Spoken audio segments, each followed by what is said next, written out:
Every year, Filipinos brace themselves for floods.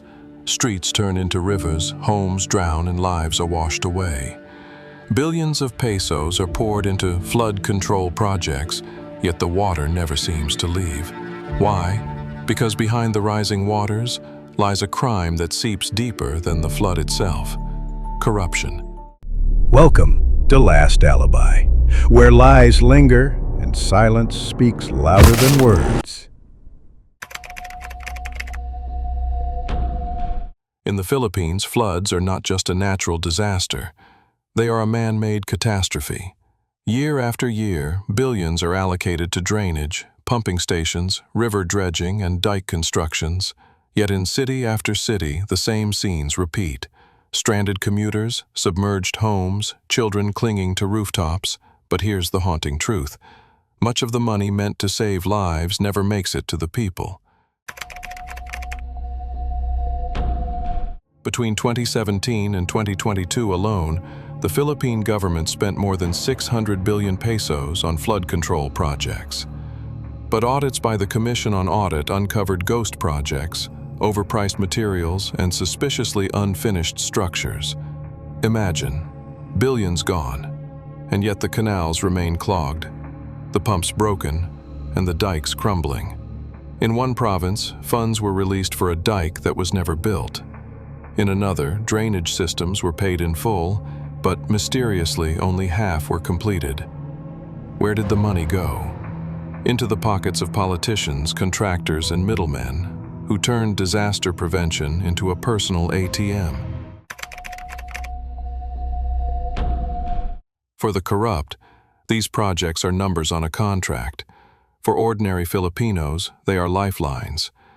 Each peso stolen means another street underwater, another family losing everything, another child wading through filthy waters that bring leptospirosis and disease. Every monsoon season becomes a nightmare, and every flood becomes a silent crime scene, with the poor as its casualties. This is not the work of one man. It is a syndicate of power. Corrupt local officials, shady contractors, government agencies looking the other way. Their scheme is simple yet effective: overprice, underdeliver, and pocket the difference. And when the rains come, they blame it all on nature.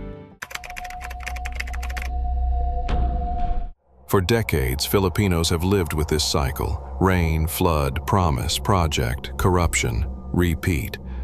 Each administration pledges flood-free Manila, yet the water always comes back, because the real flood is the flood of corruption drowning the nation.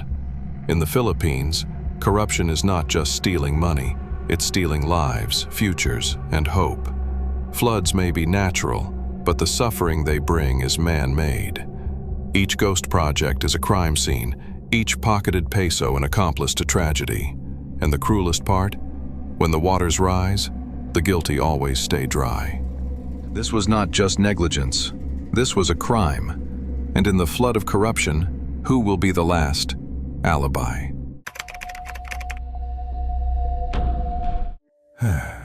Year after year, we watch the floods rise. We blame the rain, the rivers, the storms. But maybe the real storm isn't the one outside, it's the corruption that drowns us from within.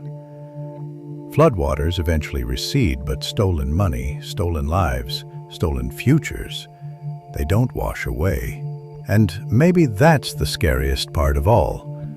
In a crime like this, there are no bodies left behind, but the whole nation becomes the victim. This is Last Alibi, reminding you, in a country drowning in corruption, the only thing more dangerous than the flood is forgetting who let it happen.